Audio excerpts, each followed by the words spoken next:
BC రిజర్వేషన్ల బిల్లుపై BRS MLC కవిత కీలక వ్యాఖ్యలు చేశారు. బీసీల విషయంలో కాంగ్రెస్ పార్టీ ద్వంద్వ వైఖరిని ఎమ్మెల్సీ కవిత ఎండగట్టారు. కాంగ్రెస్ పార్టీ వల్లనే బీసీలకు ఈ దేశంలో అన్యాయం జరిగిందని ఆమె మండిపడ్డారు.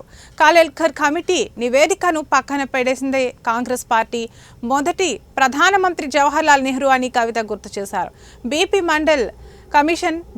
మండల్ కమిషన్ నివేదికను ఇందిరాగాంధీ 10 ఏళ్ల పాటు అమలు చేయలేదన్నారు. జనతా పార్టీ మొరార్జీ దేశాయ్ గారు వచ్చిన తర్వాత వేసినారు అధ్యక్ష. కాంగ్రెస్ వాళ్ళు వేయలేదు. అది బీపీ మండల్ అధ్యక్ష. అయితే బీపీ మండల్ కమిషన్ అధ్యక్ష టాపికే బీసీల రిజర్వేషన్ అధ్యక్ష. టాపికే బీసీల రిజర్వేషన్. అయితే బీపీ మండల్ కమిషన్ వేసినారు అధ్యక్ష. వేసిన తర్వాత ఏం జరిగింది? ఆ రిపోర్ట్ వచ్చింది. ఇందిరాగాంధీ గారు 10 సంవత్సరాలు ఆ రిపోర్టు భద్రంగా బీరువాలో పెట్టిండ్రు కానీ దాన్ని ఇంప్లిమెంటేషన్ చేయలేదు అధ్యక్ష. ఆ తర్వాత విపి సింగ్ గారు ప్రభుత్వం వచ్చిన తర్వాత విపి సింగ్ గారు 1990లో 1990లో వారు ఇంప్లిమెంట్ చేసిరు తప్పితే అప్పటి వరకు ఎవరు కూడా కాంగ్రెస్ పార్టీలోంచి ఏం చేయలేదు అధ్యక్ష. 1990లో విపి సింగ్ గారు ఇంప్లిమెంట్ చేస్తే అధ్యక్ష on the floor of the parliament Rajiv Gandhi గారు నిలబడి గంటన్నరసేపు బీసీలకు వ్యతిరేకంగా ఉపన్యాసం ఇచ్చిండ్రు అధ్యక్ష. ఈ దేశం ఉందధ్యక్ష, పార్లమెంట్ రికార్డ్స్ ఉన్నాయి, నేను చెప్తా కదా.